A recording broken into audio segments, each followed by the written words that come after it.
j'étais donc dès le début du processus constitutionnel. Vous étiez là. Maintenant, j'entends beaucoup de noms interviennent, on cite beaucoup de noms. Il y en a dont je ne sais pas à quelle partie du processus ils sont intervenus. Il y en a dont je peux situer le moment de leur intervention et la durée. Il y en a qui sont cités que je n'ai jamais vus à un moment ou à un autre.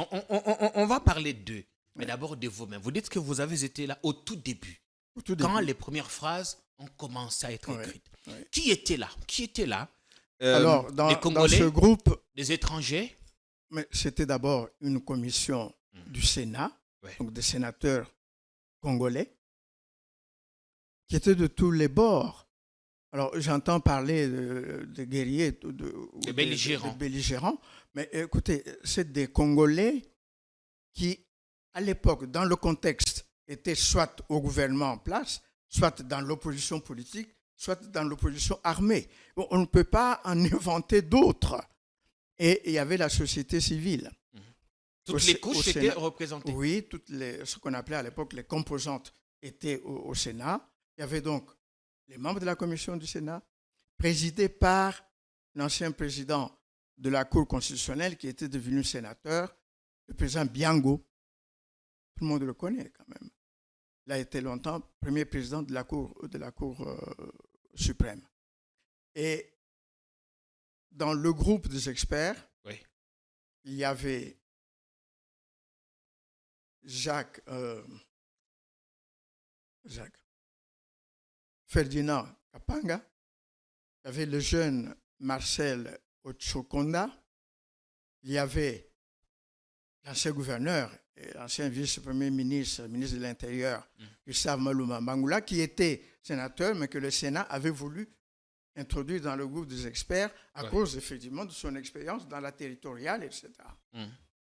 Il y avait Jean-Louis Sambo, il y avait moi-même. À l'époque, il n'était pas encore professeur. Non, il n'était pas encore professeur, mais il était cadre scientifique de notre université. L'un des brillants cadres scientifiques de notre université. Et il y avait, comme étranger, il y avait un seul, le professeur Eladj Mbodj, qui est sénégalais, et qui travaillait avec les institutions congolaises depuis Sun City. Parce que lui, il était recruté par l'Union européenne. Et l'Union européenne avait été sollicitée certainement par les Congolais de Sun City, c'est-à-dire les dialogues intercongolais, pour avoir un expert. Et un seul étranger. Nous étions 6. Ndenali Puta, na wax de Maman Moseka, Ndetoko Maka légende, na 3.5, 4.5, to 5.5 $, signature Yalibela et Tikali, inoubliable, avec le wax de Maman Moseka. Coucou, je suis Tendela, ambassadrice des chaises. Fini les événements avec des chaises qui ne ressemblent à rien. Fini les fêtes ou le deuil avec des chaises qui ne nous honorent pas. Fini les décorations avec des chaises de l'humiliation. Venez vous procurer les plus belles chaises de la capitale à petit prix.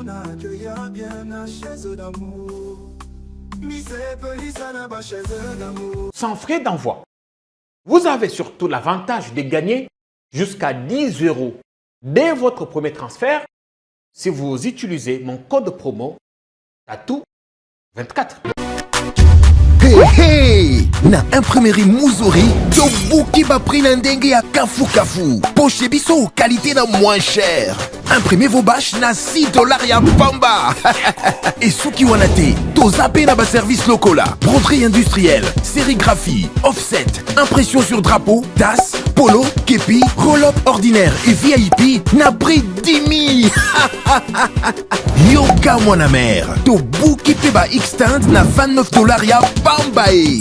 Alors, profitez de notre promotion pour bénéficier de moins 15% sur toutes vos impressions. Retrouvez-nous facilement sur l'avenue des Syndicats numéro 369, juste derrière la Sophie Bank, sur Flambeau, Kinshasa Gombe, RDC. Pour tout besoin, contactez-nous dès maintenant sur +243 98 000 45 15.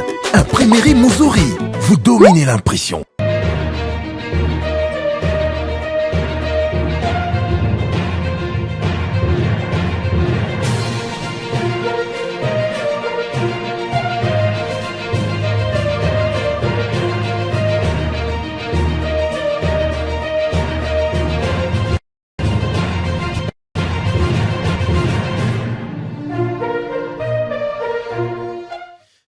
sur Politikon, la force du détail. Il ne parle que très rarement. Et quand il décide de briser le silence, c'est généralement au moyen d'un article scientifique, une tribune et un ouvrage documenté. Généralement pour mettre fin à une controverse, à la polémique. À l'heure où la constitution congolaise est remise en cause, nous avons la chance de l'avoir parce que il fait partie de ceux qui ont rédigé l'avant-projet de la loi fondamentale à Simissi dans la banlieue de Kisangani. Il est d'ailleurs celui qui a inspiré le verrouillage de certaines dispositions, dont le très célèbre article 220. À l'heure où l'on dit que cette constitution est l'œuvre des étrangers, qu'elle a été rédigée à l'étranger, qu'elle est désuète et qu'elle contient des dispositions devenues inadaptées par rapport à nos réalités. Nous avons fait le choix ici de retourner à la source auprès de ceux qui ont travaillé la première mouture de cette loi fondamentale. C'est avec beaucoup d'excitation que nous recevons ce midi sur ce plateau le vénérable Auguste Mampouya Kanonkachab. Professeur, bienvenue sur notre plateau. Merci bien, Jean-Pierre. Comment allez-vous maintenant? Ça va aussi bien que possible. Hein? Aussi bien que possible. Ça, c'est grâce à Dieu. Vous sortez d'une épreuve difficile. La dernière fois que vous étiez ici, c'était à la mi-mai. Et le 20, un dimanche, nous avons appris avec... Le 19, oui. Nous avons appris avec beaucoup de tristesse que votre résidence était partie en fumée, ravagée par un incendie. Vous nous en direz un peu plus si vous avez vu, vous avez, après enquête, vous connaissez désormais les causes de l'incendie. Certains ont attribué, ont assimilé cet incendie à des origines criminelles au regard de la position que vous aviez à ce moment-là. Le débat, c'était toujours autour de la Constitution. Nous ne souhaitons pas remuer le couteau dans la plaie. Nous savons à quel point c'est pénible pour vous d'avoir perdu vos biens, vos ouvrages qui comptent énormément, votre maison.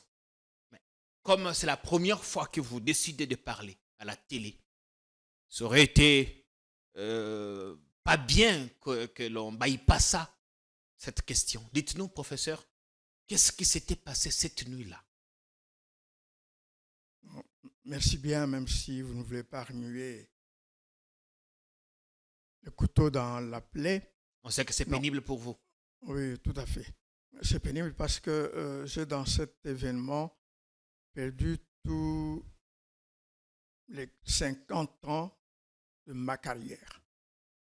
Vos ouvrages précieux, toute la documentation. Mes ouvrages, ça faisait toute une bibliothèque, une chambre comme celle-ci, pleine d'ouvrages de tout genre. Les miens, comme tous ceux que j'avais acquis à travers ma carrière. Et je dois dire que j'ai commencé mes études universitaires en 1963. Et donc, j'ai eu le temps de cumuler et d'accumuler les ouvrages et les documents, etc. J'ai perdu tous mes habits, les habits de tous ceux qui habitent avec moi, c'est-à-dire mon épouse en particulier et un de mes fils qui était là en ce moment-là. Rien n'a été. Nous sommes sortis avec ce qui était sur notre corps quand nous dormions, parce que ça s'est passé la nuit. Rien n'a été récupéré. Rien. Les jeunes gens du quartier ont essayé vers les 4h, 4h30 du matin Là, c'est bien plus tard. De faire sortir quelque chose. Ils ont pu réussir, je crois, à sortir un salon ou un salon et demi, je ne sais plus. Voilà.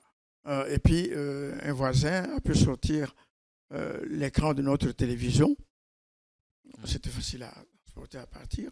Mais j'ai perdu tous les souvenirs de ces 50 ans de vie professionnelle. Il n'y a pas eu de véhicule anti-incendie cette nuit-là. Le service avait été contacté et attend. Les services ont demandé du carburant. On les a amenés à la station. Ils ont eu le carburant. Et ils ont donné rendez-vous à mes enfants pour se retrouver au domicile. Je dois dire que depuis qu'ils sont partis, j'estime qu'ils sont encore en route. Ils ne sont jamais arrivés. Ils ne sont jamais arrivés. Et par contre, quand plus tard, je crois le lendemain ou tard dans la journée, un de mes fils a également téléphoné pour demander ce qui s'était passé, ils ont dit qu'ils étaient en panne. Tantôt, il n'y a pas de carburant. Tantôt, on a vu, il n'y a pas de carburant, on a acheté du carburant. Et puis après, il y a la panne. Et on a vu un des responsables du service qui habite le quartier. On l'a vu regarder de loin, à peu près à 60 mètres du brasier, regarder du coin de l'œil. Et puis, quand il a vu qu'on l'a remarqué, il s'est éclipsé, il est rentré chez lui. Bon, vous avez dit là ce que les gens ont commenté. Ce n'était pas mon commentaire. Certains ont dit que c'était un incendie d'origine criminelle. Ouais. Moi, je n'ai jamais rien commenté. Vous ne vous êtes jamais exprimé. Ouais. Je suis un scientifique. Un scientifique, c'est un rationnel. Je me suis conduit rationnellement en demandant aux services compétents de faire des investigations. Spécialement la police scientifique. Sont-ils venus enquêter? Il n'y a pas mieux que ça. Ouais. La police scientifique a fait son travail et a rendu un rapport un mois plus tard pour me donner une seule certitude. Et ça, il faut que les gens le sachent. Une seule certitude. Laquelle? C'est que ça ne pouvait pas être un court-circuit électrique. Je dis bien, ça ne pouvait pas être un court-circuit et ce n'est pas un court-circuit. Les experts scientifiques expliquent pourquoi ça ne pouvait pas être un court-circuit. Puis après ça, vous pouvez entrer dans toutes les suppositions. Moi, je n'ai jamais fait aucune supposition ni aucun commentaire. Certains ont établi un lien entre cet incendie et votre position prise la veille. Vous étiez chez Perfect TV, chez notre confrère Peter Siani.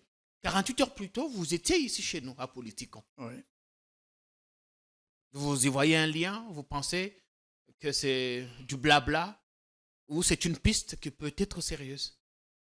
Moi, je m'en tiens aux conclusions de la police scientifique. Moi, je suis la victime, je ne suis pas un commentateur. Et je vous dis, la police scientifique, heureusement, n'a pas dit que j'avais mis le feu moi-même à ma maison. Okay. Il y a déjà ça.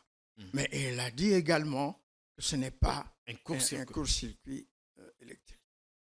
Alors, avez-vous été bénéficiaire d'un élan de solidarité? Les premières images qui sont arrivées ont été commentées dans tous les sens. Des gens ont compati, mais vous-même, aviez-vous été visité? Vous êtes une notabilité, vous êtes un professeur émérite, un nom dans ce pays. Aviez-vous bénéficié, par exemple, de la compassion, la générosité des officiels, le gouvernement, le parlement, que sais-je, le président? J'ai été visité par des amis qui n'ont rien à voir avec les institutions. À titre personnel? À titre personnel, des amis sont venus me voir. Il y a des amis qui m'ont aidé. Je vous ai dit, on est sortis avec nos pyjamas. Et donc, quand je dis ça, ça dit ce que ça dit. C'est sérieux. Alors maintenant, vous me parlez des officiels et tout ça. Moi, je croyais qu'il y avait une loi dans ce pays, je pense qu'elle existe, mais je ne l'ai jamais lue, qui dit que ce genre d'hommages ou de consolation sont dus à des footballeurs ou à des musiciens danseurs. En tout cas, c'est ce qu'on voit régulièrement. Ouais. Quand un musicien danseur, un danseur est éprouvé ou connaît une difficulté, tout de suite, il y a mobilisation des institutions jusqu'au sommet. C'est souvent spontané. Ouais.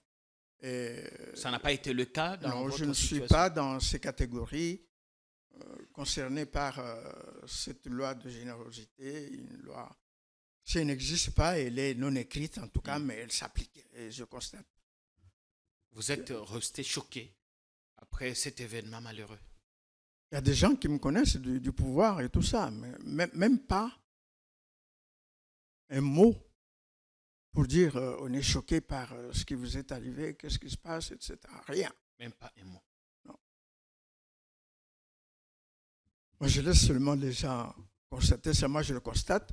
Maintenant, s'il y a des gens qui veulent commenter, ils n'ont qu'à commenter, ils ont libre cours. On ne souhaite pas aller plus loin que ça. Professeur Mampouya, beaucoup de courage. C'est tout ce que l'on puisse vous dire en ce moment. C'est bien. Il y a le courage, ça dépend de nous-mêmes. Je crois qu'il y a plus que cela au-dessus. Il y a la main du Créateur, celui qui a notre sort, le sort de chacun dans sa main. Et donc, je crois qu'il faut beaucoup plus compter sur lui que sur le simple courage personnel, qui est un élément qui peut vous faire défaut. Mais son amour à lui ne nous fait pas défaut. C'est vrai, ça dépend des circonstances. On connaît des gens qui étaient aussi courageux que ça, mais s'effondrer à certaines situations. L'on ne peut pas lancer une collecte de fonds ici pour le professeur.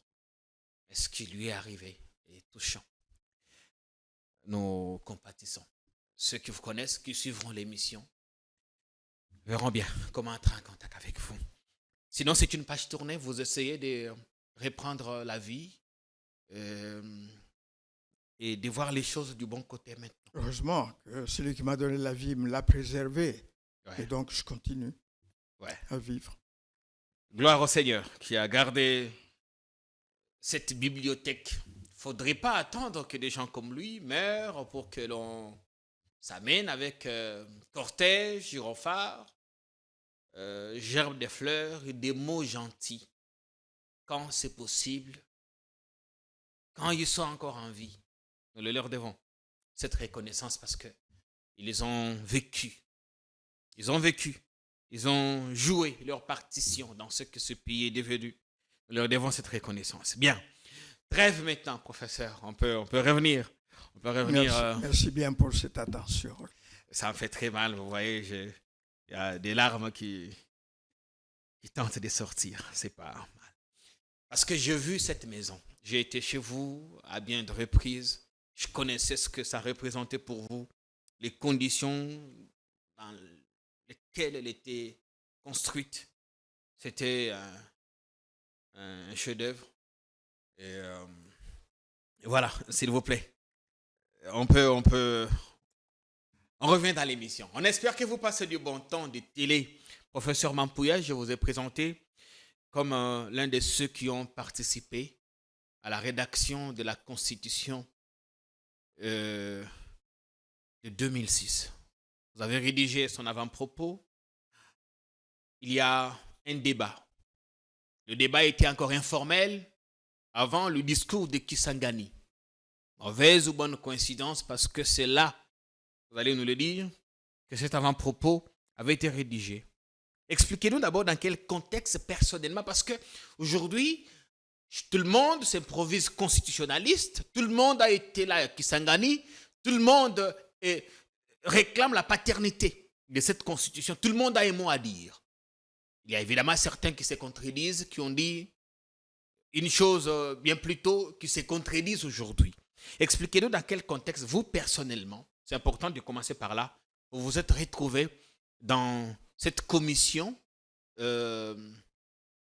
du Sénat de la transition, évidemment, en tant qu'expert pour participer à ces travaux. À l'époque, j'enseignais ici, bien évidemment, mais j'étais installé en France où j'étais professeur nommé dans une université française.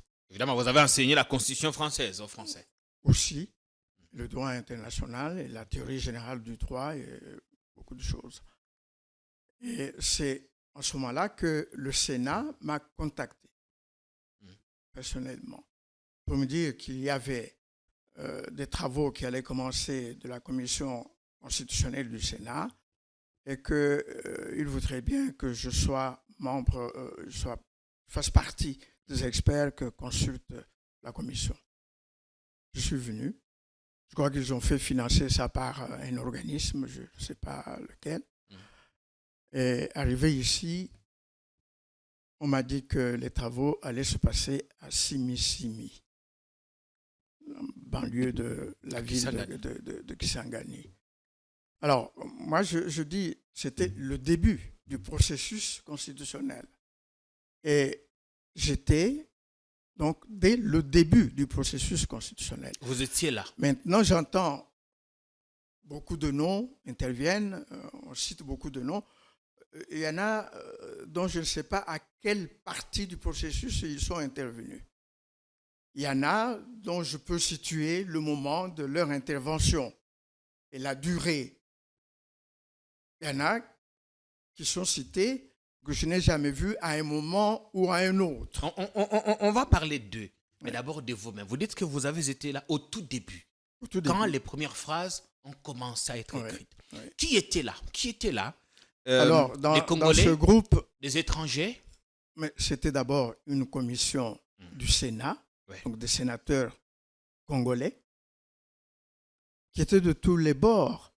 Alors, j'entends parler de guerriers, de belligérants, mais écoutez, c'est des Congolais qui, à l'époque, dans le contexte, étaient soit au gouvernement en place, soit dans l'opposition politique, soit dans l'opposition armée. Bon, on ne peut pas en inventer d'autres. Et il y avait la société civile. Toutes les couches étaient représentées. Oui, ce qu'on appelait à l'époque les composantes étaient au Sénat. Il y avait donc les membres de la commission du Sénat, présidés par l'ancien président de la Cour constitutionnelle qui était devenu sénateur, le président Biango. Tout le monde le connaît quand même. Il a été longtemps premier président de la Cour suprême. Et dans le groupe des experts, il y avait Jacques Ferdinand Kapanga, il y avait le jeune Marcel Ochokonda, il y avait l'ancien gouverneur et l'ancien vice-premier ministre, ministre de l'Intérieur, Gustave Maluma Mangula, qui était sénateur, mais que le Sénat avait voulu introduire dans le groupe des experts à cause, effectivement, de son expérience dans la territoriale, etc. Il y avait Jean-Louis Sambo, il y avait moi-même. À l'époque, il n'était pas encore professeur. Non, il n'était pas encore professeur, mais il était cadre scientifique de notre université. L'un des brillants cadres scientifiques de notre université. Et il y avait, comme étranger, il y avait un seul, le professeur Eladj Mbodj, qui est sénégalais, et qui travaillait avec les institutions congolaises depuis Sun City. Parce que lui, il était recruté par l'Union européenne. Et l'Union européenne avait été sollicitée certainement par les Congolais de Sun City, c'est-à-dire les dialogues intercongolais, pour avoir un expert. Un seul étranger. Un seul étranger. Nous étions 6. Et donc, moi, en venant, je préparais un certain nombre de choses que j'ai soumises au groupe des experts, parce qu'il me semblait que si on fait une nouvelle constitution, il faut qu'il y ait un progrès dans le développement démocratique et politique. Il ne faut pas que l'on reste dans les sentiers battus et des solutions qui ont posé des problèmes. Il faut remarquer qu'à l'époque aussi, le Sénat et l'Assemblée nationale m'ont demandé d'animer un séminaire au niveau de leurs 2 chambres pour les problèmes de la Constitution. Et là, j'ai expliqué pourquoi on peut changer une Constitution et quels sont les objectifs que l'on poursuit en modifiant une Constitution. À quelles conditions une Constitution peut-elle devenir pérenne?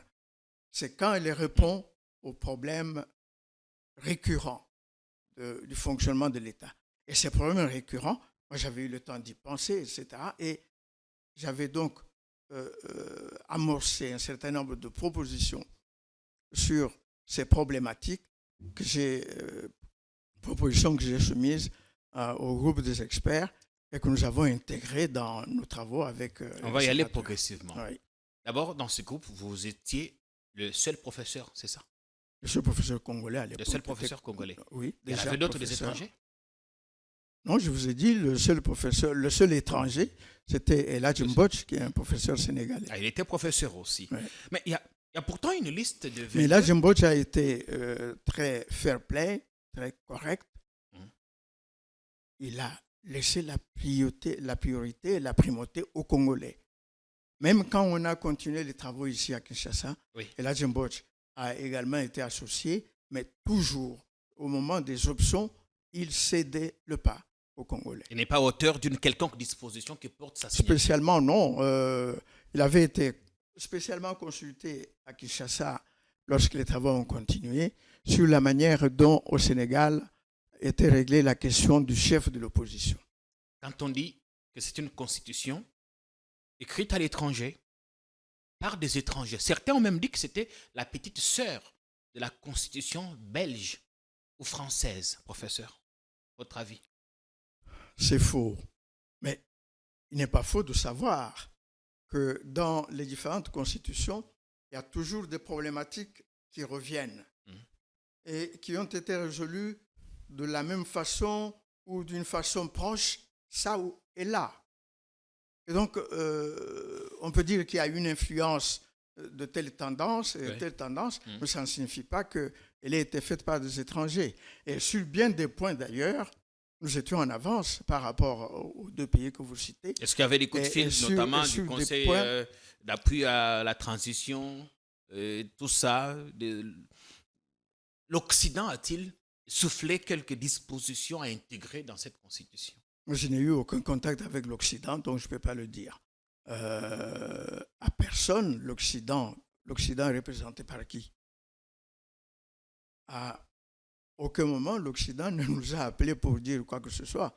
Je vais vous dire une chose, je vais peut-être révéler un secret. Allez-y, c'est que quand le pouvoir, ici sur place, a entendu que j'avais pratiquement amené un projet et que les experts ont intégré les dispositions de ce projet, ils ont dit ils ne sont pas déréglés, ils sont organisés. Alors il faut faire attention, on ne sait pas. Voilà.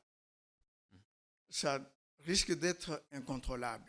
Et je peux dire, ça c'est le secret que je révèle, mais un ami qui était sénateur a déjà dit ça à un autre moment. Quelqu'un est venu de la part de la présidence. Quelqu'un que je connaissais, qui était un ami personnel, mais qui est venu pour dire qu'on apprend que vous allez dans tel sens, etc. J'ai discuté avec lui.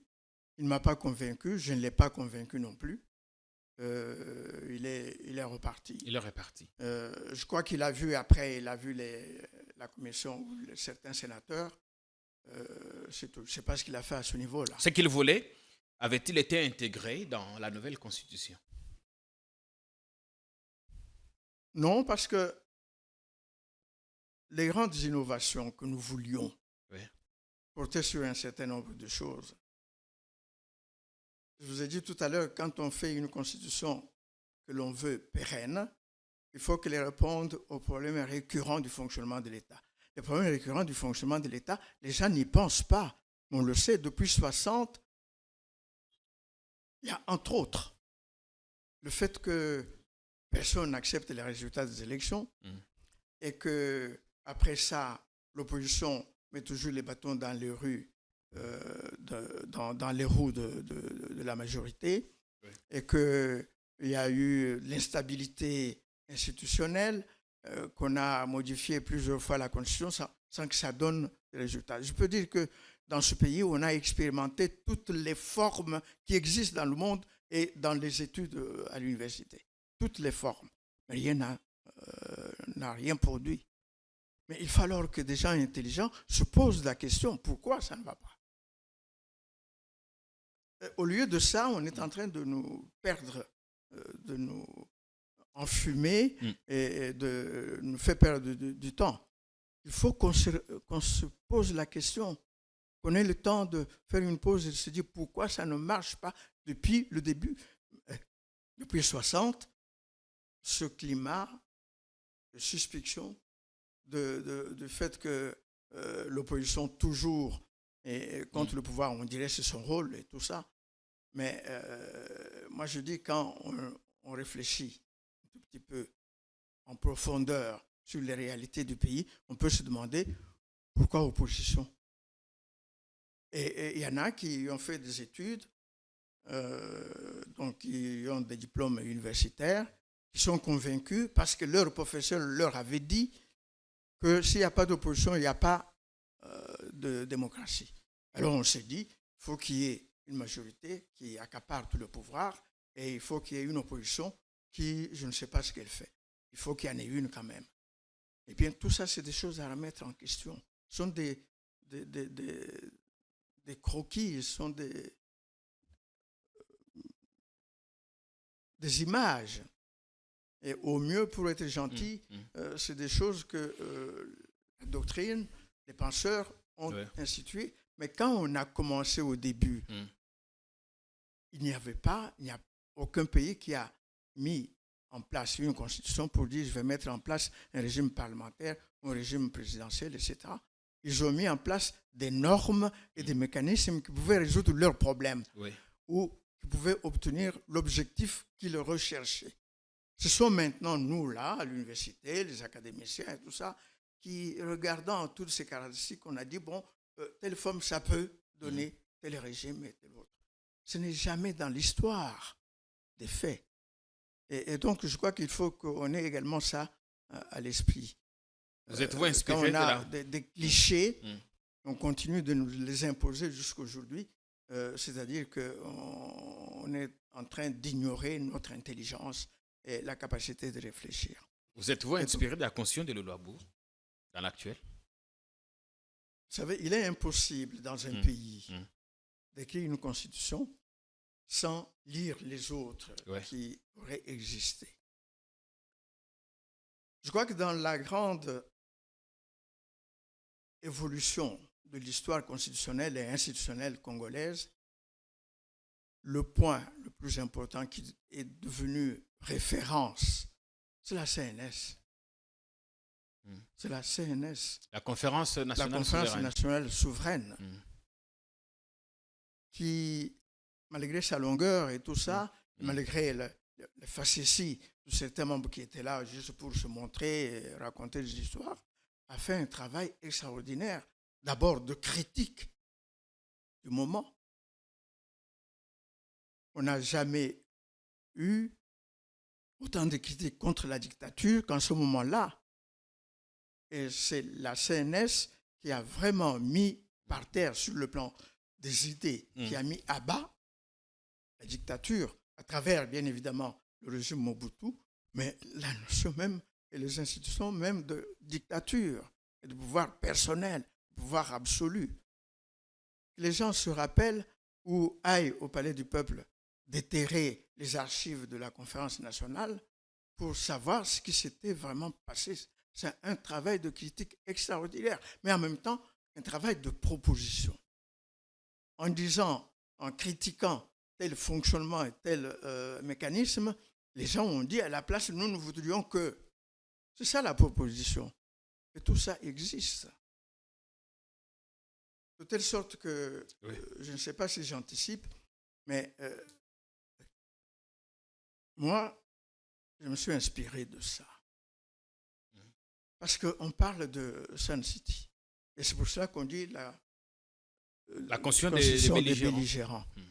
Mais Sun City, sur le plan des idées, n'a rien apporté. Sun City a été, et c'est ça son caractère spécifique, d'abord un cadre pour l'accord de paix entre les belligérants. L'accord de paix. La cessation des hostilités et la volonté de travailler ensemble. Mais toutes les idées forces à la base du système constitutionnel et politique congolais viennent de la CNS. Et les critiques à Sun City n'ont fait qu'emboîter le pas aux critiques faites à la CNS contre la dictature et le régime Mobutu. CNS ou Feu Etienne Tshisekedi a été plébiscité. C'est bien que vous le disiez. Il faut rappeler effectivement que la CNS et la célébrité de son histoire, sont faites autour de la personne d'Étienne Tshisekedi. On pourrait même dire, moi je ne suis pas dans ce genre de simplification, la CNSP, c'est l'œuvre d'Étienne Tshisekedi. Alors, on y voit toutes les grandes tendances. Et j'anticipe en disant qu'on y voit aussi la volonté qui m'a inspiré le contenu de l'article 220. Ça vient de là. Ça n'a rien à voir avec Sun City où je n'étais pas. Pas plus que je n'étais à la conférence nationale, mais je l'ai suivi de bout en bout. Je gobais toutes les séances du matin au soir. Pourquoi vous avez souhaité que le 220 soit verrouillé? Oui. Parce que on aboutit... C'est vous qui l'avez inspiré? C'est moi qui l'ai conçu et rédigé. OK. Et donc, dans nos projets du draft des experts, ça vient de là. Le contenu de cet article est le condensé de l'histoire de la lutte de tous les démocrates qui ont lutté contre la dictature, contre le pouvoir personnel, contre la perpétuation au pouvoir, contre la confusion du pouvoir, la concentration du pouvoir entre les mains d'un seul, etc. Mais c'est ça que représente l'article 220. Également, l'affirmation des droits et libertés, aussi bien individuelles que collectives. Et dans l'article 220, les libertés collectives sont essentiellement représentées par les prérogatives et l'autonomie des provinces, où l'on retrouve la même idée à la base des droits et libertés individuelles. Alors, aujourd'hui, quand on dit qu'il n'y a pas de développement dans nos provinces parce que l'Assemblée provinciale et le gouvernement ou gouverneur se regardent souvent. D'abord, ce n'est pas dû à cette constitution. Il y a des gens qui semblent intelligents comme ça, mais qui ne réfléchissent pas, qui ont décidé de piétiner leur intelligence. Celui qui vous a créé vous a donné une intelligence. Eh bien, utilisez-la. Il ne faut pas faire comme si, et c'est ce qu'on sent ici, comme si la politique ou les dirigeants politiques vous interdisaient l'intelligence. C'est vrai, il y a quelqu'un qui a dit quelque part là, que si la bêtise s'empare du pouvoir, l'intelligence devient un crime. On est pratiquement là. Qu'est-ce qui se passe? La forme de l'État aujourd'hui, j'ai encore entendu des gens raconter des histoires là-dessus. On m'a même dit, mais vous dites ça, mais votre ami Bobo Kamamba a expliqué comment ils ont voulu distribuer le pouvoir, que chacun obtienne quelque chose, comme c'était des belligérants. Il ne faut pas que les belligérants se retrouvent frustrés et tout ça. Ça n'a rien à voir avec les belligérants. Je ne sais pas si mon ami Bob l'a dit, je n'ai pas vu cette émission, mais ça n'a rien à voir. Parce que ça existe depuis la loi fondamentale. Depuis la loi fondamentale. Nous sommes entrés en indépendance avec cette forme d'État. Qu'on lise la loi fondamentale, elle est disponible. Avec les provinces et leur autonomie, avec leurs assemblées et le gouvernement provinciaux. Les gouvernements provinciaux dirigés non pas par le gouvernement, mais par un président. Et les assemblées avec leurs attributions, les provinces avec leurs attributions face aux attributions de l'État central et les attributions concurrentes entre les deux. C'est un principe qui date de là. On va dire, mais la loi fondamentale, c'est les Belges. Il ne faut pas oublier qu'elle est précédée par la table ronde politique à laquelle ont pris part très activement les partis politiques congolais. Tous ces partis politiques qui, à l'époque, s'étaient réunis à Bruxelles. Je vais dire une chose qui va peut-être choquer certains. Aujourd'hui, on a plein de, comme on dit, universitaires dans les institutions. Des docteurs, des licenciés, des triples docteurs, des PhD, comme on aime aujourd'hui le dire par snobisme. Mais à l'époque, D'ailleurs, on les a appelés les primériens. Mais c'est l'époque où, dans la classe politique congolaise, a eu lieu l'unique débat d'intelligence. Parce qu'aujourd'hui, le débat, c'est quoi? Aujourd'hui, le débat, c'est le morceau de gâteau que l'on voudrait avoir. Ouais. Toutes les difficultés qu'on a eues, tous les retardements qu'on a eus dans la mise en place des institutions, ce sont les appétits gloutons des politiciens. Même la durée du contentieux électoral est due à cela. Quand vous retrouvez plus de 20 000 candidats pour 500 postes à l'Assemblée nationale, dites-vous bien que les 20 000 candidats ne sont pas allés pour bien diriger le pays, ils sont allés pour leur poche et leur ventre. C'est ça aujourd'hui. L'objet du débat aujourd'hui, c'est ça. On se dispute le morceau de gâteau autour de la mangeoire. Il n'y a plus de débat intelligent. Mais à l'époque, et je peux dire, l'unique débat intelligent qui a traversé la classe politique congolaise, c'est celui-là, entre les fédéralistes et les unitaristes. Oui. Ils argumentaient. Et à l'époque, moi, je me rappelle encore que le grand slogan des unitaristes, c'était « Congo fort, pays, Congo uni, pays fort ». C'était le slogan des unitaristes.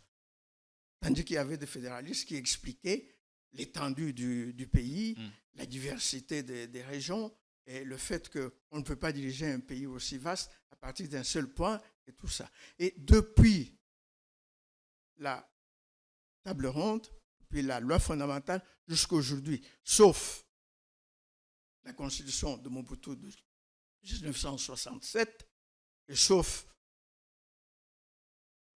la parenthèse de la gestion de Laurent Désiré Kabila, toutes nos constitutions, toutes nos institutions ont été réglées sur cette base-là. La distinction entre l'État central et les provinces, l'autonomie des provinces avec leurs propres organes. Et ça a toujours fonctionné comme ça. Merci bien. On va marquer. Alors aujourd'hui, on nous dit que c'est la Constitution de 2006. Non.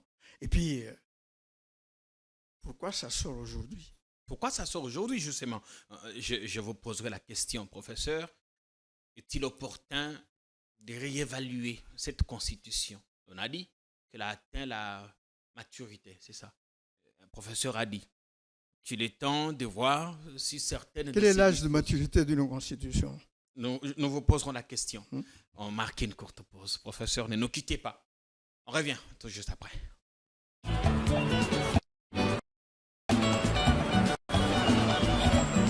Ouais, s'il te plaît, j'arrive dans 20 minutes là. Enfin, qui nous bloque la route? Plaque, et ça bâché pourquoi? Bon, ce que ça véhicule volé. Mais enfin. Bon, ce que ça véhicule volé. Papa, tika, on bâché plaque pourquoi? Non, ça me sera. Papa, boya boy, excellence au binga. Dans les services, yozo buskilingai, tokomona. Mes respects, son excellence. Monsieur, c'est quoi le problème? Vous savez à qui vous parlez? J'ai une réunion très importante avec les bailleurs de fonds. Au bâché plaque, et c'est interdit. N'a qu'à golongola yango. Oh, papa, tika baso.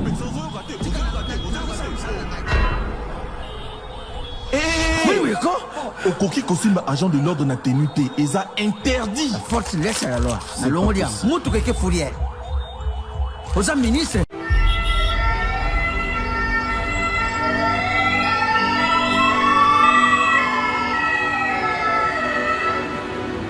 Vite. On y va. Justice à Belly. Et maman, et maman, mon oué. Et ça la boité. Non, mon thème est souka kapamba. Mon thème est souki. Docteur, ça a l'air grave et très sérieux. Je sais et je vois. Pour sa guérison, c'est une affaire de tous.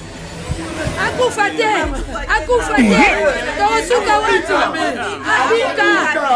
Docteur, busara nyoso abika. Ngai mwana baswana na rupangu. Merukura bangu bazari bandikuya. Me bakanga ngai mwana lerusina na vision. Basambi saidi. Mena yibya kubika. Justice de Dieu yena. Docteur, justice akufate. Ngana zana deka, ngana za veve. Baboto ngana bana lupangu. Nikana nga kutu yangoyo. na longo wana nake kosala bilanga babenga na biso justice akufa te nakosoka wapi 20 ans na mosala balungula ngai sans de compte final justice atika bashe akubika. La justice ne doit pas mourir. Biso ba corps judiciaire, conditions sociales zo permettre biso teto salela malamu. Ba nouveau magistrat kutu na babandi musala te. Soka tiki biso, que deviendra le Congo? État de droit ekoya ndenge nini? Abika. mingi. Lokola koti hôpital natanga fachi. Docteur Abika. Docteur, faisons quelque chose. Justice ne tombe la kamboka. Bon, Nayoki Bino, c'est vrai, justice Nabiso est malade. Mais pour Nakobi Kisaye, et sengi apport ya ba Congolais nyoso. Yango wana to bengami biso nyoso na les états généraux de la justice pour la sauver.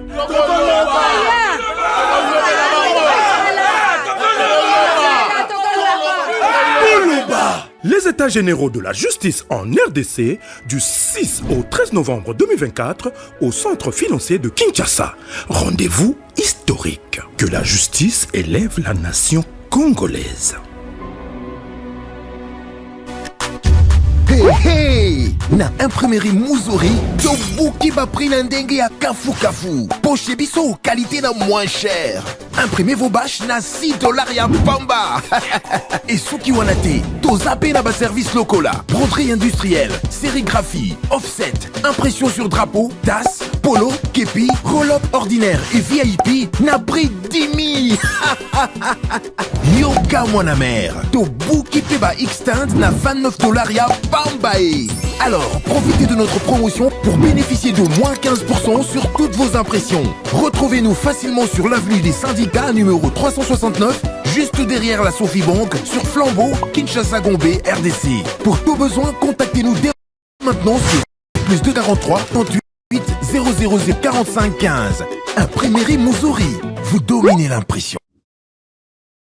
De retour sur le plateau des politiquants en politique avec le professeur Auguste Mampouya qui nous fait l'honneur cet après-midi d'intervenir sur notre plateau.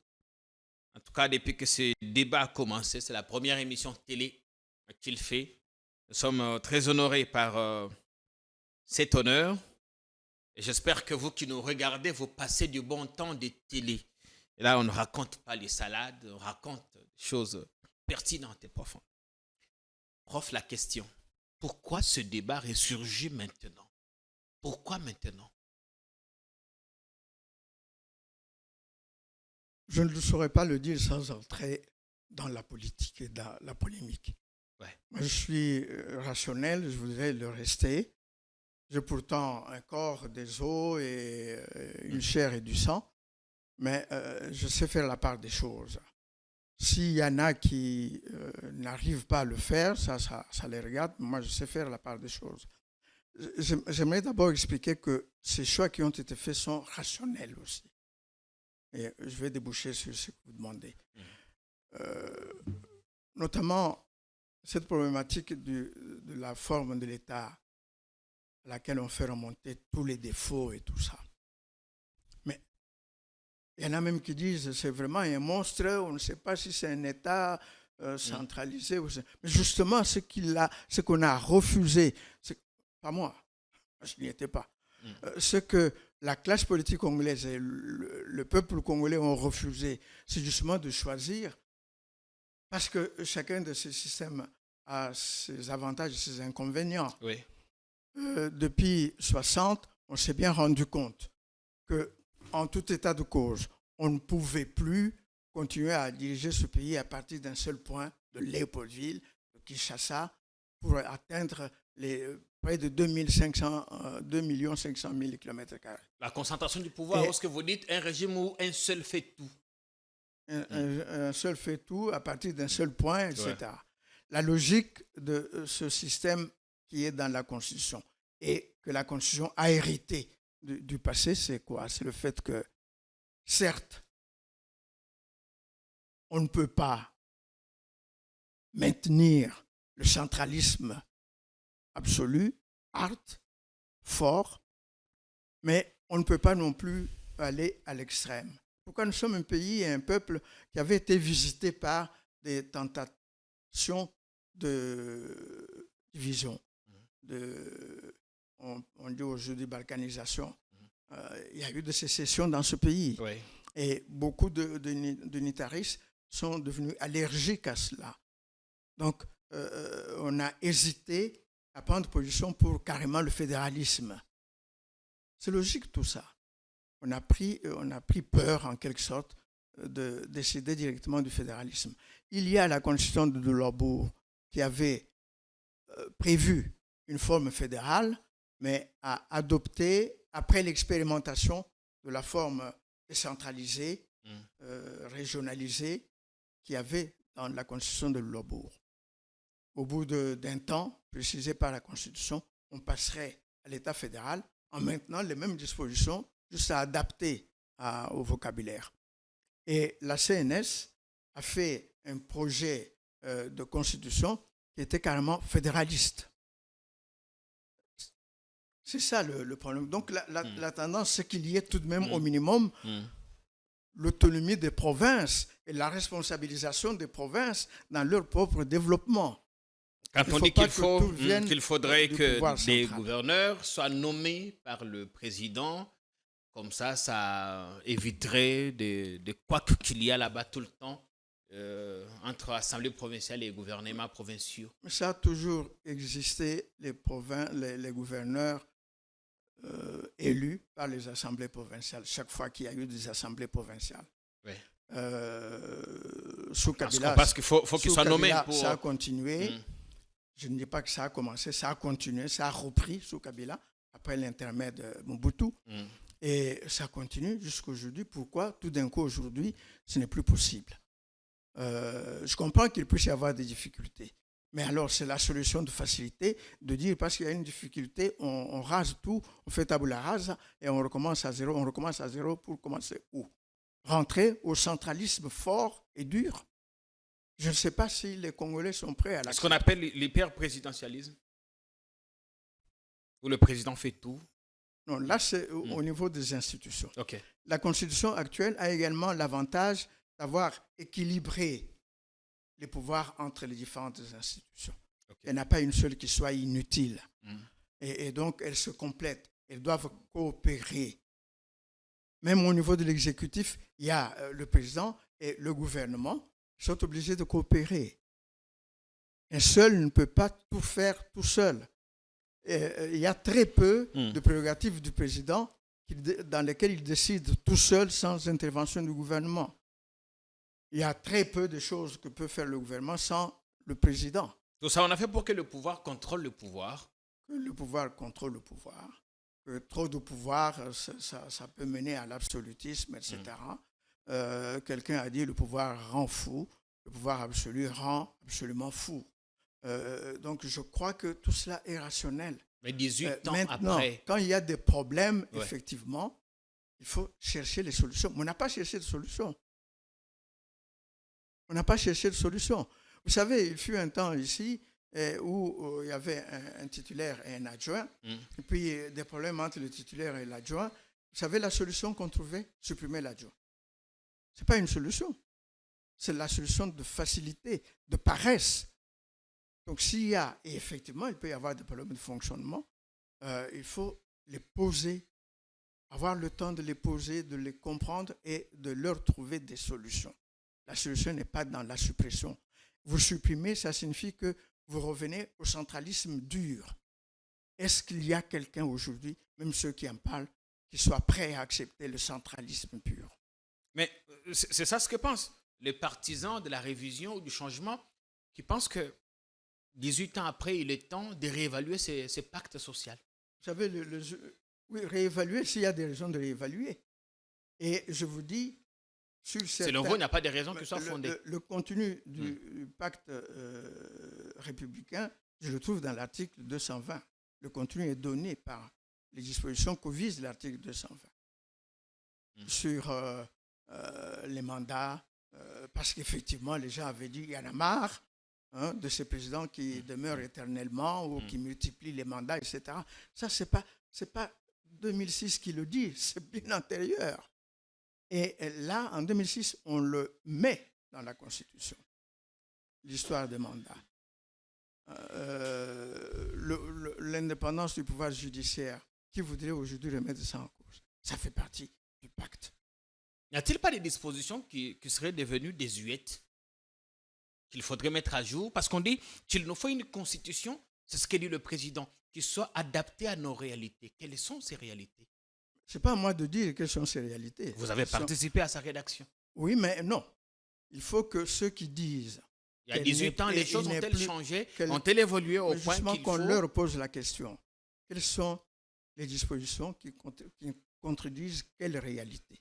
Si la réalité, ce sont les propensions des institutions ou des individus, ou leur volonté de faire ceci, et qu'ils font dans les violations de la Constitution et des lois, ce n'est pas la réalité. On évoque avec insistance l'article 217, l'article 51 ou bien d'autres. Je veux bien qu'on en parle. Ça, c'est l'ignorance. Je dis bien, ce sont les ignorants qui citent ces articles. Qu'on va céder partiellement une partie. Une partie de notre souveraineté. C'est l'ignorance pure qui parle. Parce que cette disposition n'est pas de la Constitution de 2006. La Constitution de 2006 l'a hérité de la tradition constitutionnelle congolaise. C'est une disposition qui remonte à la Constitution de 67. L'article 69 de la Constitution de 67. Et 67, c'est quoi? C'est l'année où le Zaïre organise, le Congo, encore à l'époque, organise le sommet de l'Organisation de l'Unité africaine. C'est l'année où l'on construit ce qu'on appelle aujourd'hui la cité de l'OUA. Beaucoup de gens y vont, ils passent dans les pavillons là-bas, ils y travaillent, ils ne savent pas d'où ça vient. Ce n'est pas un nom qui est venu comme ça. Et depuis, le Congo a toujours affirmé sa vocation africaine. Et il n'est pas le seul d'autres pays. Qui s'explique par sa position géographique. Nous voulons bien avancer cette position pour dire que nous pouvons être leader de l'Afrique. Mais c'est tout ça. La position centrale du Congo au cœur de l'Afrique. Le fait que le Congo soit voisin de presque toutes les civilisations qui traversent l'Afrique montre que ce pays a une vocation africaine. Mais quand on dit céder partiellement notre souveraineté, on fait allusion à quoi? Non, il y a des compétences dont la réalisation dans le cadre d'un projet d'intégration africaine peut être cédée à l'organe commun que l'on met en place. Et à ce moment-là, on communautarise cette compétence, elle quitte le domaine national pour aller au niveau de l'organisation d'intégration. Et cette disposition a été reprise dans les mêmes termes par la Constitution de transition faite par la CNS. L'article 108 de la Constitution de transition, l'acte constitutionnel de transition de la CNS, reprend exactement les mêmes termes. Donc c'est devenu une tradition chez nous. Ce n'est pas la Constitution de 2006, ce n'est pas, les Rwandais, ça n'a rien à voir avec ça. Quand on dit qu'il faut protéger les communautés qui sont minoritaires, qui sont vulnérables, à l'article 51, on fait allusion. J'ai entendu quelqu'un que le présentateur disait être un expert, dire que la traduction en lingala de groupe... Qu'on protéger Banani, Nanga, Banani, enfin c'est ce qu'il a essayé de dire, mais on ne va pas s'appesantir sur lui. Qu'il l'a dit. Non, on voudrait dire... C'est pour ça que j'ai parlé de l'ignorance. Je veux dire que les groupes fragiles, etc., ce sont justement les groupes négatifs, ceux qui nous combattent, etc. Ça, ce n'est pas un rêve, c'est de la folie. Et je crois que personne ne l'a pris au sérieux, personne, ceux qui l'écoutaient. Et celui qui le présentait comme expert rigolait d'ailleurs, j'ai vu l'image. Il rigolait en l'appelant expert. Ce n'est pas possible, ça. Mais quand on parle de la protection des groupes vulnérables, on fait allusion à quoi? Les groupes vulnérables, mais ça existe. les groupes vulnérables, ça existe. On n'a pas nécessairement en vue une communauté donnée, mais c'est des termes qu'il faut utiliser. Il ne faut pas oublier que dans cette constitution sont intervenues à un moment ou à un autre les ONG des droits de l'homme. Nous avons le titre consacré aux droits de l'homme et liberté, l'un des plus complets de toutes les constitutions du monde entier. C'est là qu'il y a cet engagement de l'État congolais. Et on ne pouvait pas ne pas le mettre. De même qu'il y a dans les droits de l'homme aujourd'hui ce qu'on appelle la souveraineté permanente sur les ressources naturelles, que l'on dit aujourd'hui être le fait de la Constitution de 2006 pour pouvoir aliéner nos richesses, etc., etc. Mais c'est un engagement du Congo dans les traités internationaux. La souveraineté permanente est bien plus que même le droit de propriété, parce que c'est au nom de la souveraineté que nous pouvons nationaliser les propriétés de certaines personnes. Elle est au-dessus de la simple Bien, prof. Mais maintenant, vous avez milité vous-même contre l'adoption de cette constitution. Vous aviez vos raisons.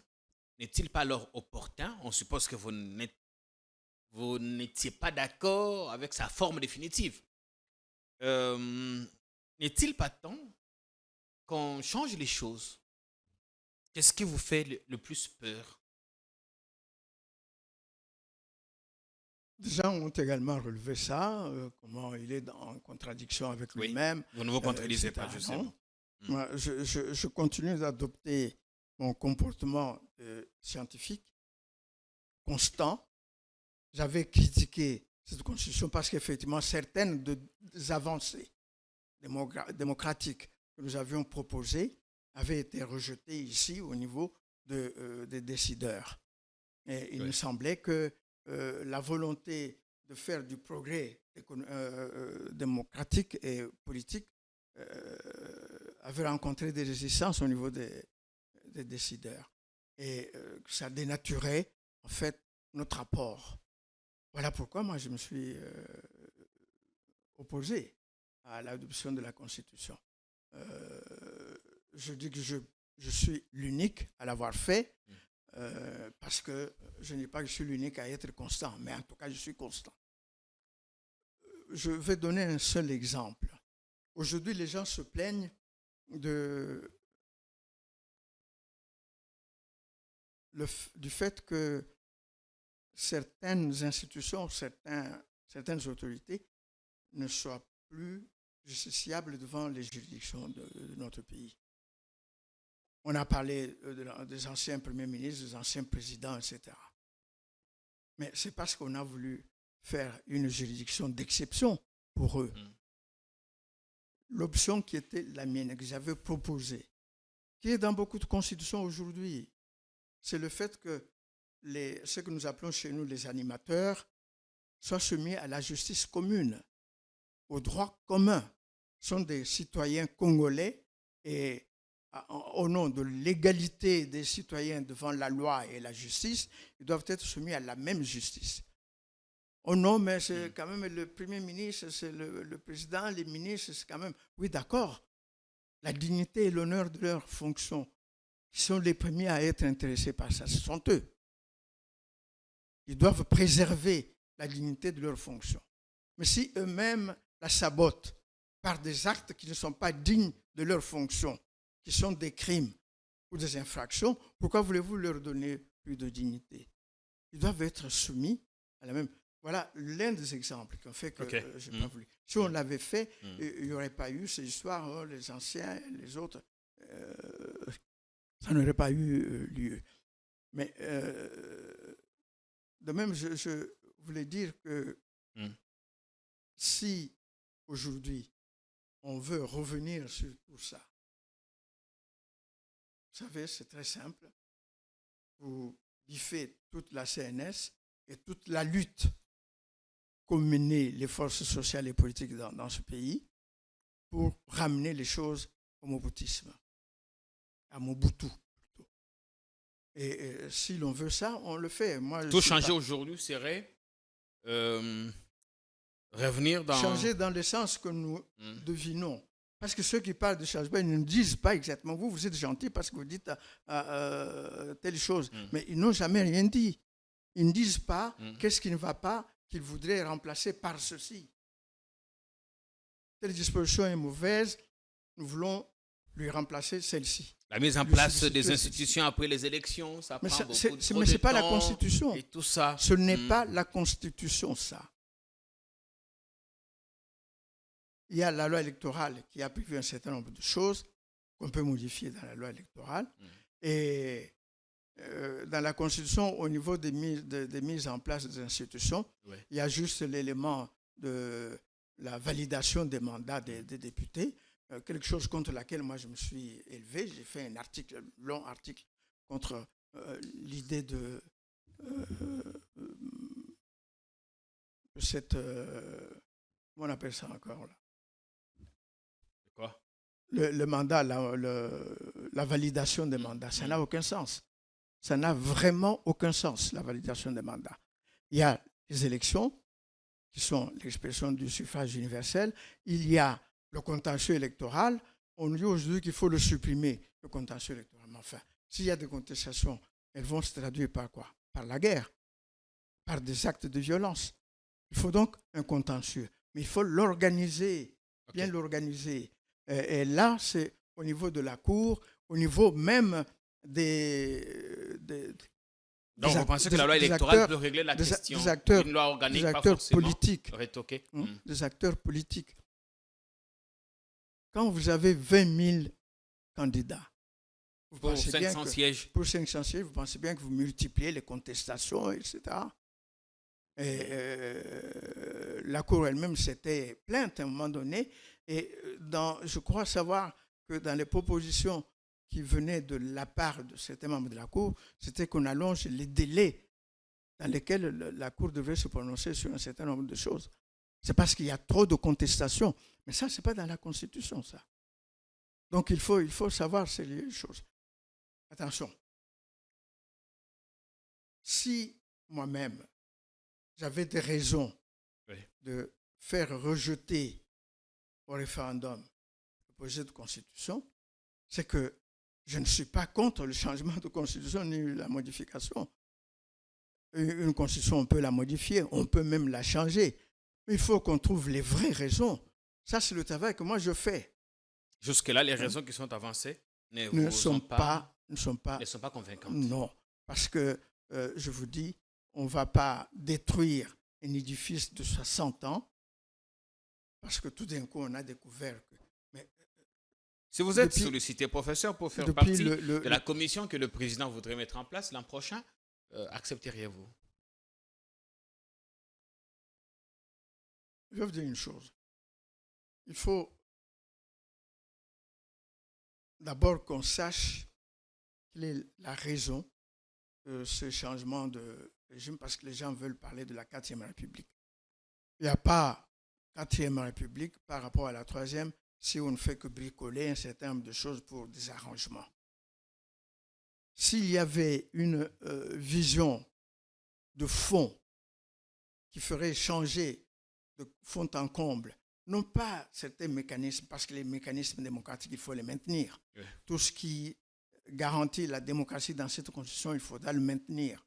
Mais on peut changer de république, vous savez, tout en gardant ces acquis de la démocratie.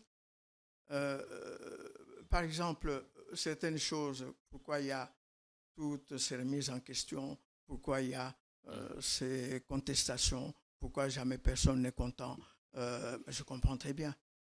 Personne ne peut être content si on lui dit les élections vous ont exclu de tout. De tout. Vous n'êtes plus rien, etc. Ça signifie quoi? Nous avons appliqué et mal appliqué la conception européenne de la démocratie selon laquelle c'est la majorité contre l'opposition.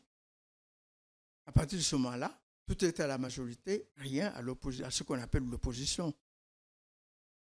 Et c'est quand même bizarre. Certains de nos chefs ont des idées qui peuvent être à la base d'une véritable vision, mais ne veulent pas, n'osent pas ou n'ont pas le temps de les appliquer. Le président Tshisekedi a dit dans son discours de vœux de 2020, lui, il peut se le rappeler, s'il ne se rappelle pas la date, il peut le relire. Il dit que son vœu, c'est de ne pas voir que son État est celui dans lequel ceux qui gagnent les élections gagnent tout et ceux qui perdent tout. Mais c'est toute une vision d'une praxis démocratique. Ça peut donner lieu, il le disait, il ne le sait peut-être pas, maintenant il doit le savoir, il existe effectivement une forme de démocratie qui donne satisfaction à ce vœu-là. C'est la démocratie qu'on appelle consociative. C'est la démocratie dans laquelle les élections, ce n'est pas une compétition pour confisquer le pouvoir et exclure les autres, c'est une compétition pour que les meilleurs se retrouvent. Chacun dans sa proportionnalité. Meilleur perdant, meilleur gagnant, tout comme meilleur perdant. Non, les meilleurs parmi nos forces politiques et sociales, parmi les énergies congolaises. Et qu'il n'y a pas un individu ou un groupe qui soit plus nationaliste que d'autres. Que tous les Congolais aiment ce pays.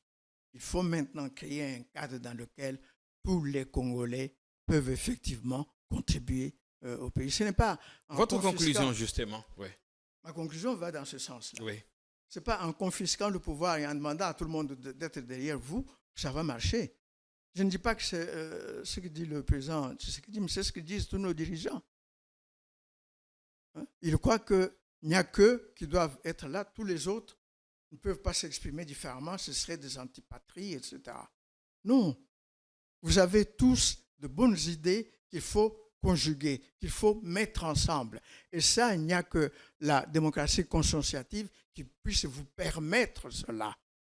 Et je suis heureux de constater que des travaux de certains jeunes chercheurs universitaires ont emboîté le pas à mes efforts depuis 2014-2015 pour promouvoir cette forme de démocratie représentative, mais qui soit une démocratie consociative et non pas la démocratie dite majoritaire qui confisque le pouvoir au profit de quelques individus et de quelques groupes en excluant d'une manière explicite tous les autres. À un tel projet, moi, je peux contribuer. Maintenant, vous demandez si je peux accepter. Je suis congolais et nationaliste, patriote plutôt. Le nationalisme a une connotation négative quand même. Je suis patriote et je pense meilleur patriote que beaucoup d'autres qui s'affichent en le disant. Et donc, si je peux faire un apport positif que l'on puisse accepter en fonction des objectifs de consolidation de notre démocratie qui est encore jeune et en raison de l'objectif de promouvoir un progrès démocratique, ok, mais pas pour la régression. Vraiment, non. Je crois que le président Tshisekedi, j'ose me dévoiler, je crois que le président Tshisekedi a une occasion unique de ne pas agir en homme politique, mais en homme d'État. Un homme d'État. Un homme d'État, c'est-à-dire qu'il fait fi de toutes les flatteries de son entourage, de son parti et même des intérêts électoraux de son parti pour se situer au niveau de la nation. Et c'est à ce niveau-là qu'il peut poser les problématiques sans écouter les sirènes des partisans, des flatteurs, des turiféraires et de ceux qui ont à manger grâce au pouvoir et grâce à lui, etc. Il entrerait dans l'histoire comme ayant fondé un régime vraiment congolais. Parce que vous voyez, je me permets d'excéder un peu, la réalité culturelle congolaise, c'est celle-là. La seule qu'on n'a jamais rencontrée encore. C'est celle-là. Laquelle? Quand vous êtes dans un village, chez vous, chez vous au village. Quelqu'un, un chasseur, il part tout au pont, il tue un éléphant. Il revient chez lui avec l'éléphant, il met sa femme et ses enfants, il commence à dépêcher et manger. Il donne aussi aux voisins, aux villageois. Les villageois viennent. Je termine par une anecdote. Un ami, il va reconnaître son anecdote qu'il m'a racontée lui-même, a une ferme à Maluku, du côté de Maluku. Et il y allait régulièrement, il a ramené du poisson vendu par les pêcheurs du coin. Et à la période où on attendait la formation du gouvernement, ça traînait. Il va là-bas, 2 fois il revient sans poisson. Il leur dit, mais qu'est-ce qui se passe? Les pêcheurs lui ont dit, ça c'est lui qui me le dit. Okay. Je crois que, cher ami, vous reconnaissez. Les pêcheurs lui ont dit, il faut d'abord qu'on a l'icolo bayo kananano. On a rigolé, mais c'est très profond. C'est-à-dire que même nos poissons disparaissent quand il y a mésentente. Quand il y a mésentente, ils veulent que tout le monde participe. Tout ce que les autres font ici, c'est parce qu'ils veulent participer. Ça, c'est clair. Même ceux qui font de l'opposition, entre guillemets, parce que je n'aime pas le terme, ils le font pourquoi? Parce qu'ils veulent participer, remplacer ceux qui sont là. Oui. Mais les remplacer pour faire la même chose, confisquer au détriment des autres. Ce jeu-là peut continuer éternellement. Il n'y aura pas de stabilité. Il faut donc qu'on revienne à ça, au fait que tous les Congolais aiment ce pays, sont des patriotes, ils ont des idées. Quand vous prenez tous les mouvements qui aujourd'hui font partie de l'Union sacrée,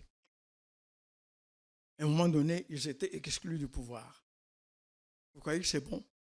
Quand vous avez un pouvoir où il n'y a que le PPRD et l'UDPS, le MLC n'est pas là, l'ensemble n'est pas là, l'ami Fayou, les autres ne sont pas là. Vous croyez que c'est bon? Et vous croyez qu'ils vont vous laisser tranquille? Sous Mobutu, ils lui ont dit, nous allons à l'étranger pour faire des campagnes, qu'on ne vienne pas investir ici, qu'on vous sabote. Ils sont partis.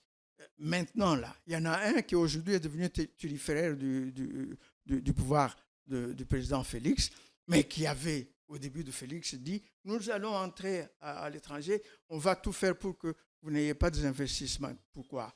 Parce qu'il n'en était pas. C'est pas, je ne dis pas qu'il faut rire ou se moquer d'eux, mais c'est ça représente quelque chose de plus fondamental. L'union et l'unité de tous les Congolais, de toutes les forces qui peuvent se mettre ensemble. Il n'y a pas d'opposition idéologique. Quel est le parti qui a une idéologie différente des autres? Il n'y en a pas. Je donne toujours l'exemple de l'UDPS et du PPRD. Tous les deux se disant sociaux-démocrates inscrits à l'international socialiste. Alors, on nous dit quoi? Merci. Alors, donc, il faut vraiment qu'on en arrive là. S'il y a une 4e république à faire, ce sera cette république-là. Le reste, ce sera du patouillage.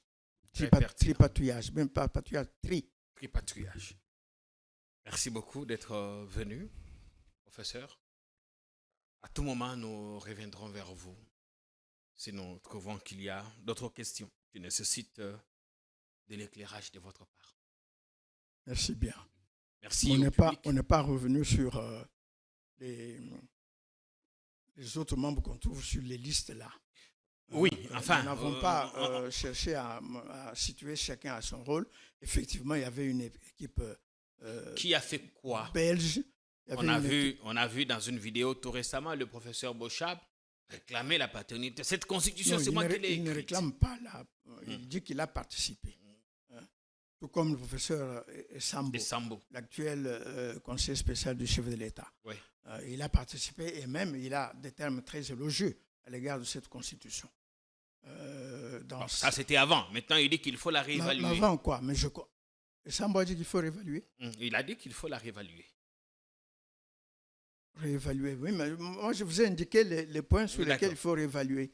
Est-ce que ça vaut la peine? Est-ce qu'on va revenir sur la forme de l'État? Donc, je dis que c'est le résultat de la lutte des partis politiques congolais au moment où ils réfléchissaient encore et pas au moment où ils s'arrachaient le morceau de beefsteak. Le professeur Bata a-t-il fait partie de cette commission? Non. Il n'était pas là. à aucun moment.